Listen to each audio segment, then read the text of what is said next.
Well, the webinar was a fabulous failure. Adobe did not allow us to have more than 3 people in the room at the same time, and there were 70 people signed up. So, in view of that fact, I'm going to do part 2 of the video and have it posted on the website.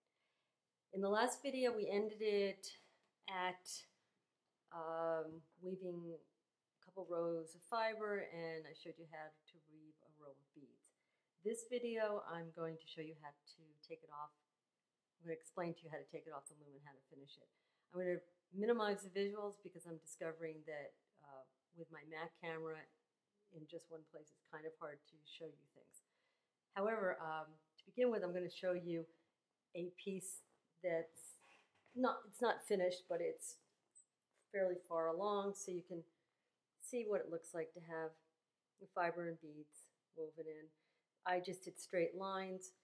Right here you can see I used some novelty yarn, some railroad yarn, combined with a piece of silk to get those little knobs, which are really quite pretty. Okay, so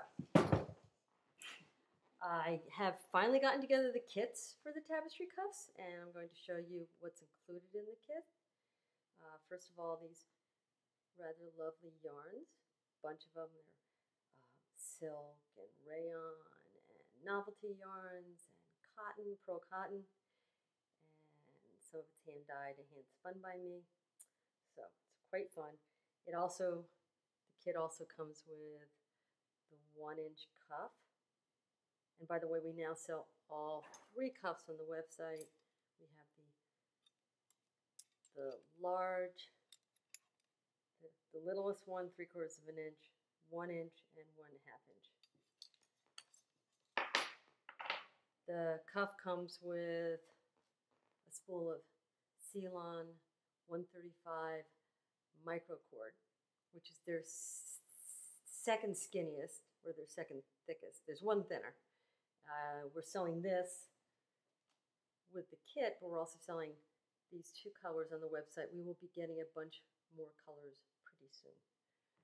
The kit also comes with a piece of ultra suede, which I absolutely love, and 2 bags of beads, one size 11, and that's for finishing, and size 8, that's for weaving.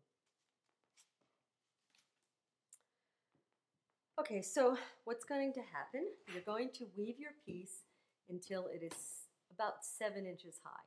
It's a little taller than you need it to be, but I would rather, and I'm grabbing something here, I'd rather err on the side of it being too long, because if you make it too short, you can't fix it.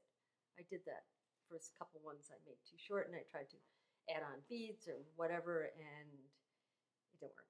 So you're going to weave it so it's 7 inches. Remember that your piece is going to shrink. Your warp threads are under tension, and they're stretched slightly. And so when you take your piece off, it's going to shrink a little bit. That I learned from Tapestry. So you always let your piece sit for a little while, a few hours at least, before you tie it, because it could start bunching up. And more so with beads than with fiber, but I like to wait. Okay, so you've cut your piece off the loom. This is a piece I cut off the loom.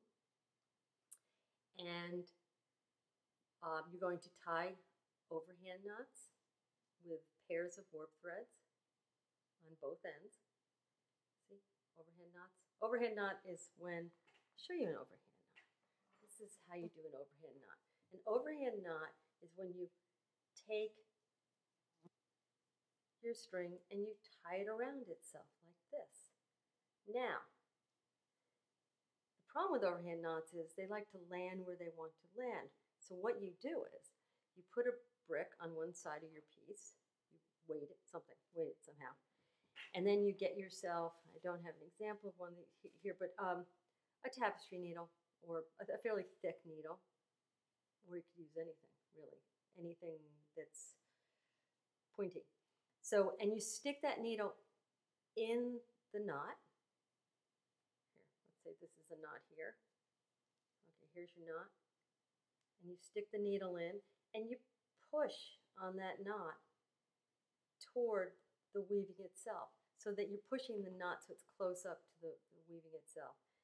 And because your needle's in there, the knot won't close completely until you take the needle out. And that way you can get all your little knots right up against your weaving. Okay. Then you're going to fold over the edges of your piece and enough so that, oh, that's not the right cuff, so that when you put it on the cuff, okay, you have a slight overlap. Okay, so this is, it's folded over. You want a slight overlap, like, I don't know, less than a 1/16 of an inch, or maybe an 1/8 of an inch. Let me see, what am I going to tell you? An 1/8 of an inch. Okay, so an 1/8 of an inch. So you're going to take this, fold it over. You might even want to glue it down to itself. And the glue I'll be using for this is Crafter's Pick the Ultimate. What a beat up bottle that is. It adheres to metals, plastic, glass, and more. And it adheres anything to it. Any kind of glue that will adhere to metal and fiber would be fine, but this has been working great for me. The Ultimate, made by Crafter's Pick. I have no idea. Quality and excellence since 1878. This is very important. Okay, so you can fold over your edges here, glue them down to themselves. Don't use a lot of glue, okay? And then wait for that to dry. After that's dry, you're going to lay it on the piece of altar suede that you're going to use, okay, like so. And you're going to trim the altar suede so that it's just about the same size as your weaving. Maybe a fraction of an inch wider, maybe just slightly wider, okay? So pretty much the same length, and maybe a fraction of an inch wider. So a little bit of the black will show, let's say, will show over it.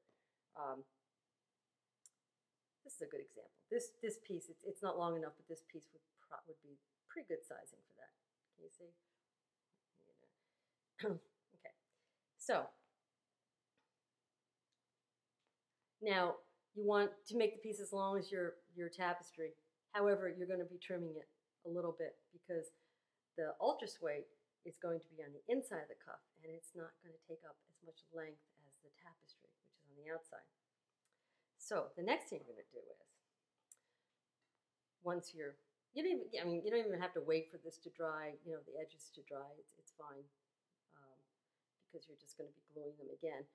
Put a few spots of glue on your cuff, kind of spread it out nicely. Don't put a whole lot of glue. It's mainly just to hold it in place while you're sewing it, and it's not going to permanently hold it there.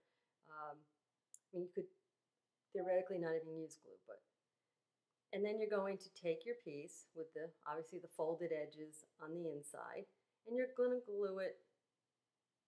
You're going to put the tapestry on the outside, and let it sit there.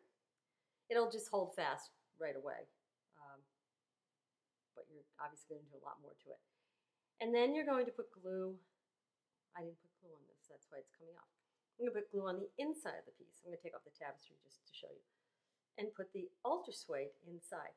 Now, let me show you something. This altar suede, even with the piece folded over, is quite a bit, my fingers are not working. It's actually quite a bit shorter, as you can see. Well, you can't see because it's on the wrong side.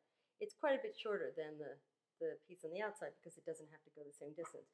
So you're going to put your altar suede, and I already cut this for the webinar, so I'm not going to be able to cut it, but you're going to put it on the inside, and look how much I want it to overlap the brass cuff. That gives you an idea. There you can see. See, I do want some overlap. So maybe when you're measuring it to the brass cuff, look at it in terms more in terms of how a little bit of overlap, 1/8 of an inch on each side. It's more than I thought, but maybe 1/16 of an inch. And then the right length. Now, it is the right length already, but if it weren't the right length, I would, get it. I put the glue there, and it would come out to be a little too long, and then I would just trim the edge so that, again, there's about a little bit, just a, you want about another maybe a quarter of an inch overlap. If it's too long on each side, if it's too long when you start to sew the piece, when you start to sew the piece together, if you think you have too much ultra suede, just you can trim it off.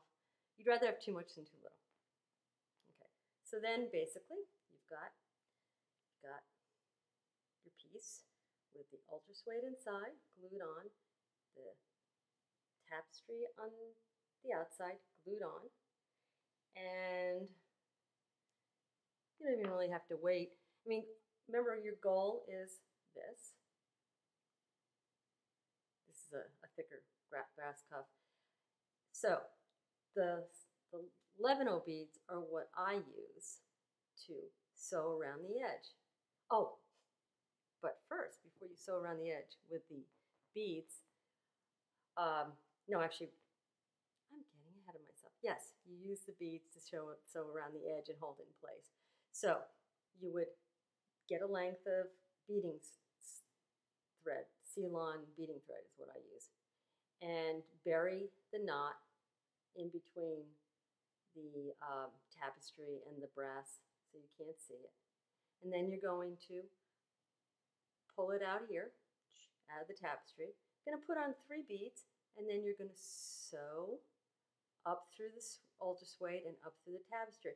And then you're going to keep going around and around, adding 3 beads, sewing it, adding 3 beads, sewing it, to attach the ultra suede to the tapestry in a very pretty way because you're going to be hiding the seam. And you're going to go around the side, and then you're going to wind up here, and that's a little harder to reach, but it's possible. Now, you don't have to do just 3 there. In fact, in this case, I did more than 3. I added some extra because I wanted to. You can also embellish the top. You can do anything you want, just as long as it's pretty and it holds the piece on. And oh my gosh, you're done. You have a tapestry cuff. That was pretty easy, wasn't it?